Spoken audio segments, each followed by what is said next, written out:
This past Saturday night, live on Showtime, one of boxing's hottest prospects, Adrian the Problem Broner, put his title and undefeated record on the line against Argentine slugger Marcos the Chino Maidana. It was about to give us a blueprint on how to break through a Philly shell, and that no fighter, none, regardless of his pro record, should ever be taken this lightly. We bring in now two of boxing's up and coming writers and analysts, first from the BoxingTribune.net, Eliud Vasquez Torres, and from the BoxingTribune.com, Ruben Diaz. Guys, great fight, great action, and let's break it down. Maidana went in as a huge underdog. Ruben, do you think the general public underestimated Maidana? Your post-fight thoughts on the throwdown?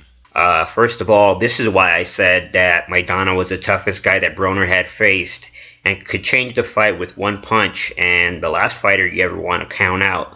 I mean, Maidana was a 7-2 underdog, so I don't know why the odds were that crazy, given that Broner, yes, undefeated champion, but this was only his second fight at 147 pounds, and Maidana had already fought there a few times, and it just looked like the odds makers seen Maidana as a pushover, and they didn't consider his toughness.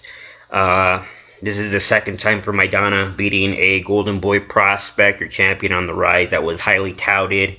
Maidana fought how he needed to fight, which was not just bring the pressure, but use effective aggressiveness, and it just confused Broner.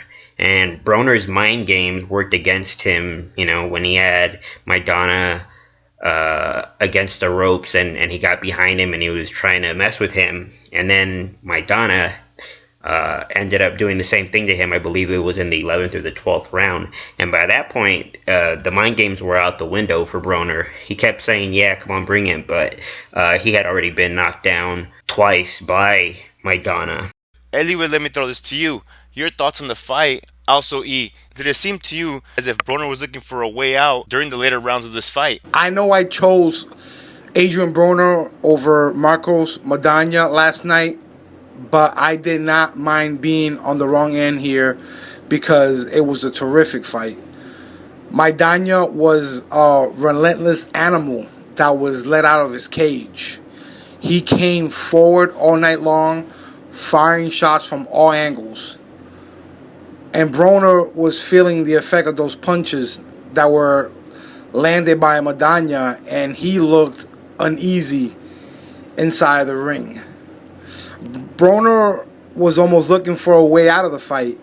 He often complained to the referee about something, but the referee kept ignoring him for the most part, except when Broner picked up an Oscar award-winning performance for faking a headbutt injury in which referee Lawrence Cole took a point away from Maidana. Ruben, back to you.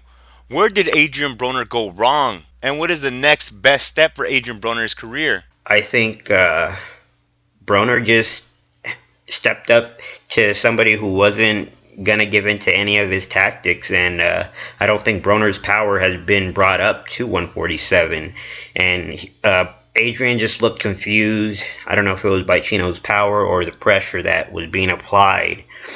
But he just looked like he was out of his league last night.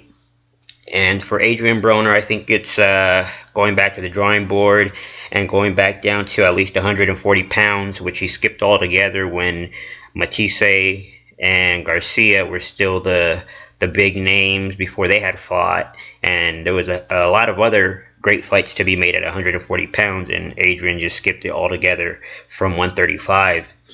I don't think he's taken his power up to welterweight yet. There is a little bit of controversy now. There's video of Alex Ariza in Maidana's corner using some kind of salts or something in his corner. So we'll see what comes of that, and hopefully this fantastic victory for Marcos Maidana isn't tainted because of that.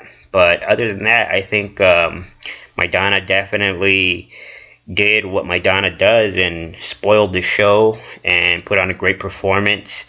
And I don't think he's an elite fighter, but he's definitely a rugged champion who deserves a big payday. Okay, okay. Who is next for Marcos Maidana? The top fighters in his division are owned right now by Top Rank, not Golden Boy Promotions. Who is there for Marcos Maidana at 147? Ruben.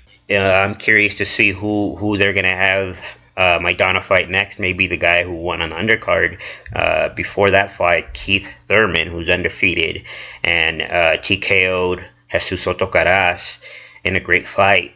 So who knows? But Maidana definitely opened up his options and became a way more viable option for Golden Boy for some bigger fights. So we'll see. He just changed the landscape a bit and mixed things up a bit in the boxing world and at 147 pounds. I'd also like to add that this is quite possibly the best thing that could have happened to Adrian Broner. Definitely a large slice of humble pie that was long overdue for the young man who was definitely always talking a big game, but in order to do that, you have to play a even bigger game. So we'll see. This should be a hell of a learning experience, and we'll see how he does with his first loss. Thank you, Ruben. Elliot, let's finish this off. Your final thoughts before we close this out. The two knockdowns proved that Maidana was the much stronger and powerful fighter in the ring. And even Broner's trainer, Mike Stafford, and between rounds 9 and 10, told Broner that he needed a knockout. I scored it 116 to 109 for Maidana, and I will put this fight down as one of the biggest upsets of the year.